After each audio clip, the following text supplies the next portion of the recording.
My children put me in a nursing home because they thought I was a burden. What they didn't know was that 5 years later, I would become a millionaire, and they would be standing outside my office, begging me for help. The first time my children discussed putting me in a nursing home, they thought I couldn't hear them. I was standing in the hallway outside my son Robert's kitchen, carrying a basket of folded laundry. The voices were low, but not low enough. "We can't keep doing this," Robert said. His sister Jennifer sighed. "I know, but how are we supposed to tell her?" My youngest son, Daniel, spoke next. "She's getting older. We all have our own lives." There was a brief silence. Then Robert said the words that changed everything. "A nursing home is probably the best option." The laundry basket nearly slipped from my hands. For a moment I couldn't breathe. Not because I was sick, not because I was old, because those were my children. The same children I had spent my entire life loving. The same children I had sacrificed everything for. And now they were deciding where to send me, without even asking what I wanted. I quietly returned to my room before they noticed me. That night I sat on the edge of the bed and stared at a photograph of my late husband, Thomas. He had been gone for nearly 20 years. I traced his smiling face with my finger. "Well, Tom," I whispered, tears filling my eyes. "Looks like it's just me now." I wasn't always an old woman living in her son's guest room. There was a time when our house was full of laughter. Thomas and I built our life from nothing. He worked construction. I worked as a waitress. We weren't rich, not even close, but we were happy. Then one rainy October morning, a police officer knocked on my door. Thomas had been killed in a highway accident. One moment I was a wife. The next I was a widow with 3 young children. Robert was 12. Jennifer was 9. Daniel was 6. For weeks after the funeral, I barely slept. Every time I closed my eyes, I worried about the future. How would I pay the bills? How would I keep the house? How would I raise 3 children alone? But giving up wasn't an option. My children needed me. So I worked, and worked, and worked. I took 2 jobs, then 3. I cleaned offices at night, served tables during the day, stocked shelves on weekends. Sometimes I slept only 3 hours, sometimes less. I missed meals. I wore the same old coat for 10 winters. I never bought anything for myself. Every dollar went to my children. College tuition, school supplies, sports fees, birthday presents, Christmas gifts, everything. When Robert wanted to attend engineering school, I took out loans. When Jennifer dreamed of becoming a teacher, I worked overtime. When Daniel struggled with medical bills after an accident, I emptied my savings account. I never complained, not once, because that's what mothers do. Years passed. The children grew up. They graduated. They married. They moved away. And eventually I sold the family home. The house that held every memory, every birthday, every Christmas morning, every family dinner. I sold it because I thought my children would help take care of me as I aged. Instead, I became something they passed between each other. 6 months with Robert, 4 months with Jennifer, 5 months with Daniel. Like an old piece of furniture nobody wanted. At first I pretended not to notice. But I noticed. I noticed every uncomfortable glance, every whispered conversation, every excuse. "We're just really busy right now, Mom. Maybe you should stay with Jennifer for a while. Daniel has more room." Eventually the truth became impossible to ignore. I wasn't family anymore. I was a responsibility, a burden, a problem to solve. And now they had found their solution. The nursing home. 3 weeks later, they drove me there. The entire trip took less than 30 minutes. The emotional distance felt much longer. Robert carried one suitcase. Daniel carried the other. Jennifer filled out paperwork. No one cried.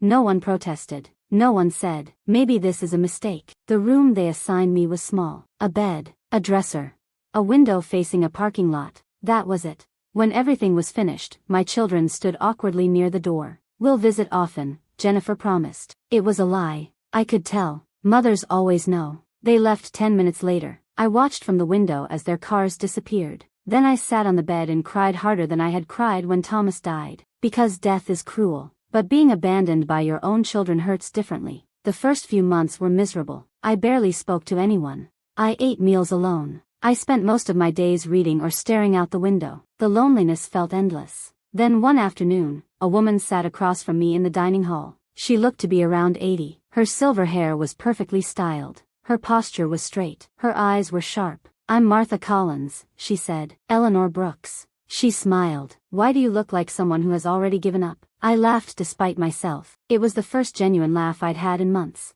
Over time Martha became my closest friend. Unlike many residents, she wasn't retired from life. She was retired from business. Years earlier she had owned a successful home decor company. One afternoon she visited my room. Her eyes landed on a colorful quilt folded on my bed. "You made this?" I nodded.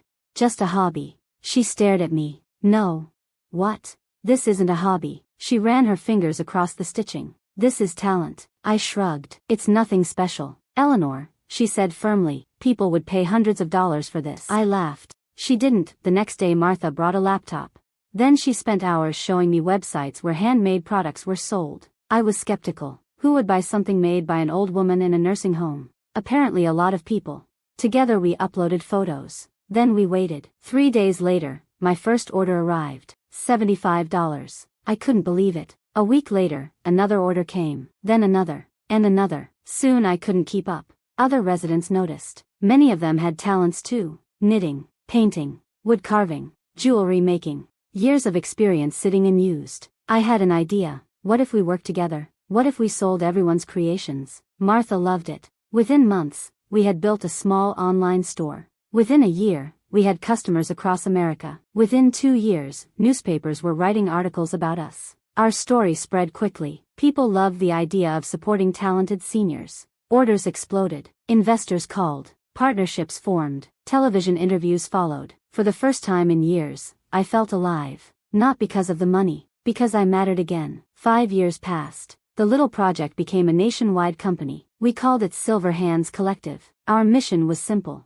give seniors purpose, income, and dignity. The business employed thousands of elderly artisans across the country. Revenue exceeded $50 million, then $100 million, then more. Some reporters called me an inspiration. Others called me a business genius. I disagreed with both. I was simply a woman who refused to disappear. Ironically, my children learned about my success from television. Not from me. We rarely spoke. Birthdays, Christmas, occasional phone calls. That was all. Then one Monday morning, my assistant entered my office. "There are 3 visitors here to see you." "Who?" She handed me a note. My heart stopped. Robert, Jennifer, Daniel, all 3, together, for the first time in years. I looked through the glass wall of my office. There they were. Older, tired, nervous, waiting. The same way I once waited for them. I took a deep breath. "Send them in." They entered slowly. No one spoke. Finally Robert cleared his throat. "You look good, Mom."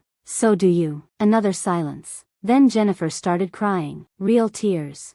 Not polite tears. Painful tears. The kind that come from regret. "We're sorry." The room became very quiet. Daniel stared at the floor. Robert wiped his eyes. For a moment, nobody moved. Then Robert explained. His company had collapsed. Daniel was facing bankruptcy. Jennifer was drowning in debt after a divorce. Life had been hard. Very hard. And now they needed help. I listened. Just listened. No anger. No lectures. No revenge. When they finished speaking, Robert looked directly at me. "We don't deserve your help." "No," I said gently. "You don't." His shoulders dropped. Then I smiled. "But you're still my children." All 3 looked shocked. I explained that forgiveness and trust were not the same thing. I forgave them. Years ago. But the pain never disappeared completely. You don't forget being abandoned. Especially by people you love. Still, I wasn't interested in revenge. Revenge creates more pain. I offered guidance, advice, financial planning, connections, opportunities. But not blank checks. They would have to rebuild their lives themselves, just as I had rebuilt mine. Before leaving, Jennifer asked a question. "Mom, after everything we did, how did you keep going?" I thought about it carefully. Then I answered honestly. Because my value was never determined by how other people treated me. The room fell silent. I continued. "When you sent me away, I thought my life was over." I smiled. But it turned out to be the beginning. Jennifer cried again. Daniel hugged me. Then Robert did something I hadn't expected. He broke down completely. "I'm ashamed of myself." I wrapped my arms around him. The same way I had when he was a little boy. People make mistakes. Sometimes terrible ones. The important thing is what they do afterward. That evening, after everyone left, I stood by the office window overlooking the city. The sunset painted the sky gold. For a moment I thought about Thomas. How proud he would have been. Not because I became wealthy. Not because I became successful. But because I survived. Because I kept going. Because I turned heartbreak into purpose. And because when life gave me every reason to become bitter, I chose something better. I chose to keep living.